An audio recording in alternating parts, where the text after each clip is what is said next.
Bienvenida, bienvenido a esta exploración. Hoy nos metemos de lleno en un recuerdo muy personal, es una anécdota familiar que compartieron con nosotros. Viene de un texto que se titula De paseo con mi tío Jano en algún balneario de Santa Juana. Ya el título promete. El relato, la verdad es que te lleva directo a un verano de esos, de calor agobiante. A un balneario improvisado, ¿sabes? En un estero en Santa Juana. Imagina un poco la escena. Una reunión familiar de las grandes, con tíos, primos, la abuela, amigos. Muchísimo calor y, bueno, ya veremos, momentos bastante inolvidables. Exacto. Hoy lo que queremos es, desgranar esta pequeña historia.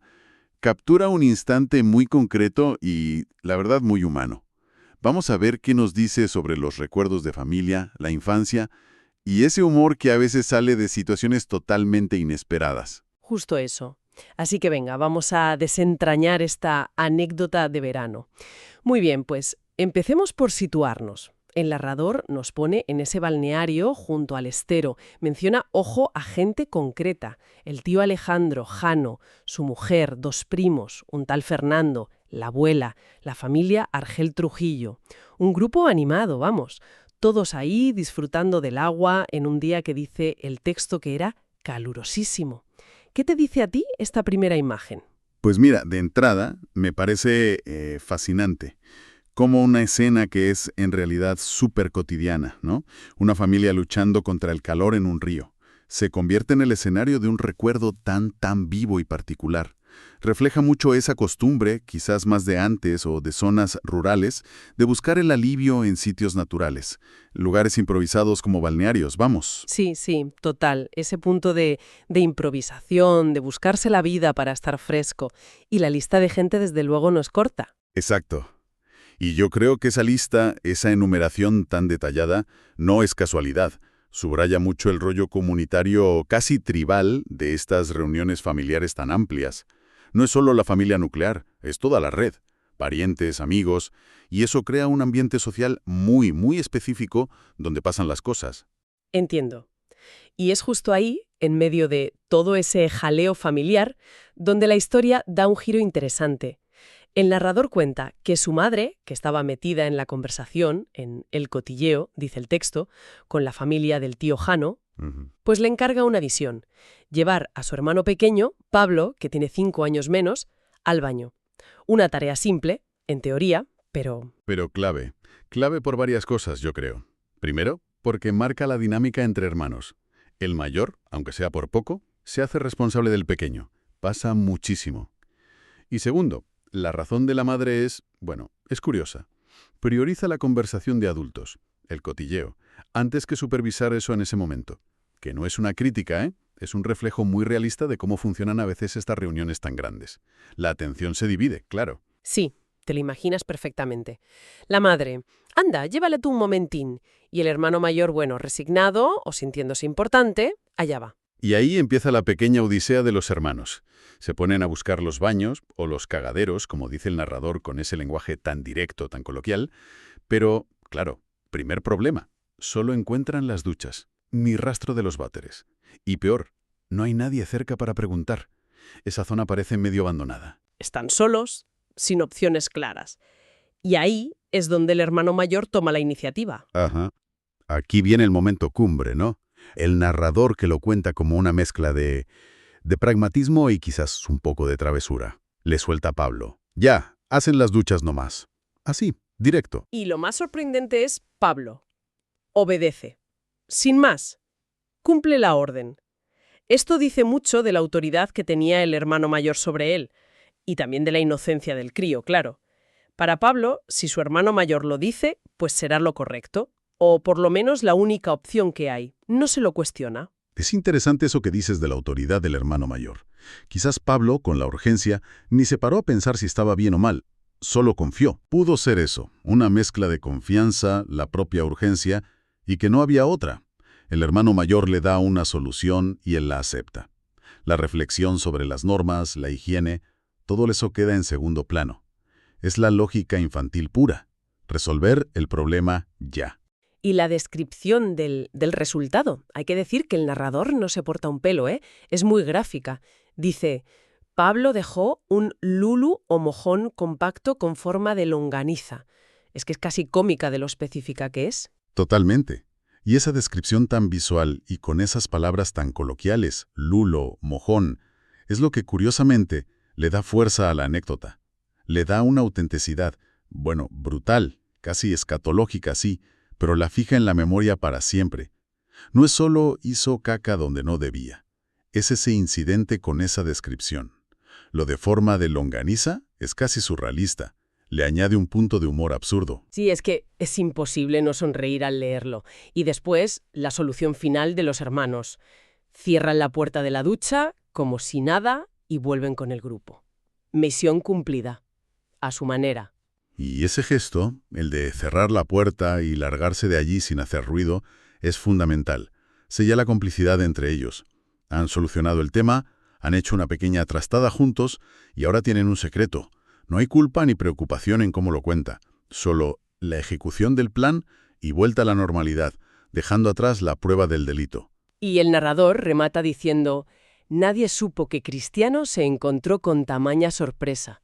O sea, subraya el anonimato de la víctima y añade algo que es muy revelador, que todavía hoy, cuando se acuerda, se estruja de la risa. Y ahí es donde conectamos con la idea principal, ¿no? Cómo funcionan los recuerdos familiares y qué papel juega el tiempo.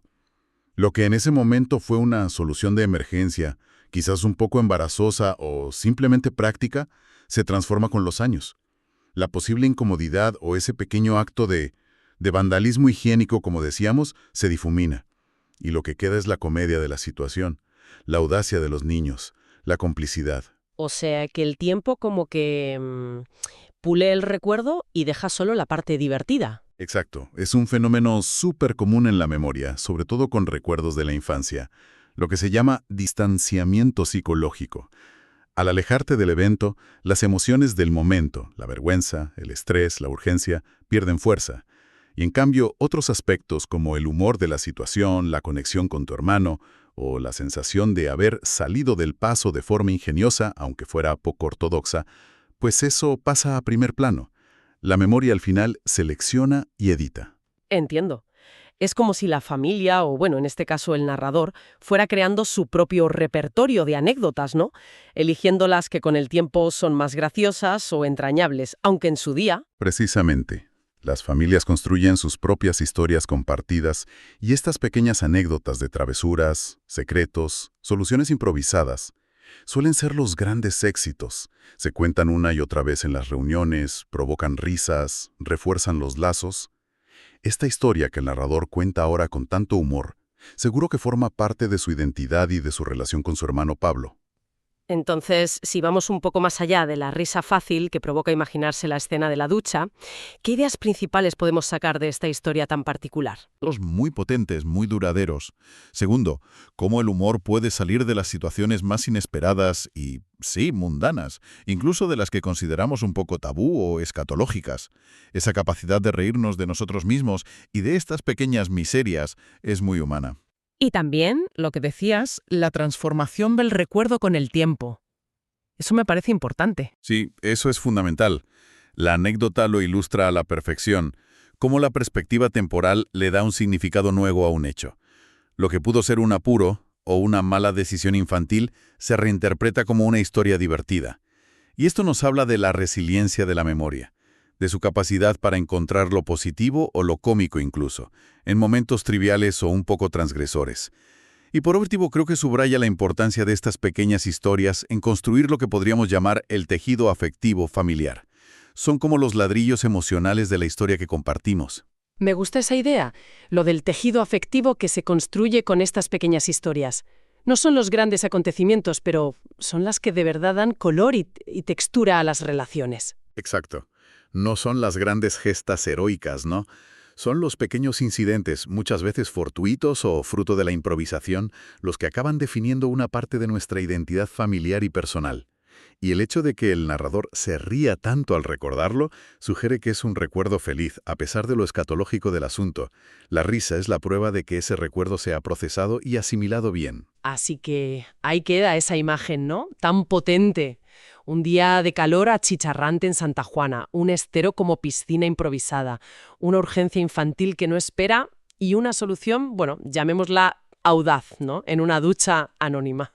Y todo contado con una sinceridad y un humor tan directo que te desarma. Una pequeña cápsula del tiempo, sí, que contiene infancia, dinámicas familiares, improvisación y sobre todo esa capacidad tan humana de convertir casi cualquier cosa en una buena historia para echarse unas risas años después. Da que pensar, la verdad. Una historia que parece simple, pero tiene muchas capas por debajo. Y mira, como reflexión final, quizás podríamos dejarla ahí, flotando. ¿Cuántas de estas pequeñas fechorías infantiles o soluciones desesperadas de nuestra propia historia familiar estarán olvidadas en algún cajón de la memoria?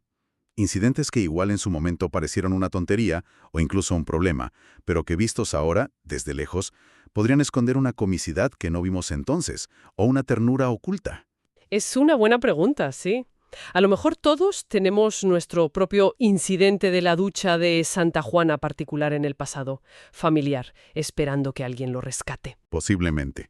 Quizás valga la pena hacer ese ejercicio, esa pequeña arqueología de recuerdos personales o familiares. Indagar en esas anécdotas que casi no se cuentan o que solo salen entre risas cómplices. A lo mejor descubrimos que esas pequeñas historias, con su mezcla de vergüenza, ingenio y humor, son las que mejor explican quiénes somos y cómo hemos llegado a ser la familia o la persona que somos hoy. Son, en cierto modo, nuestro patrimonio inmaterial más divertido, ¿no?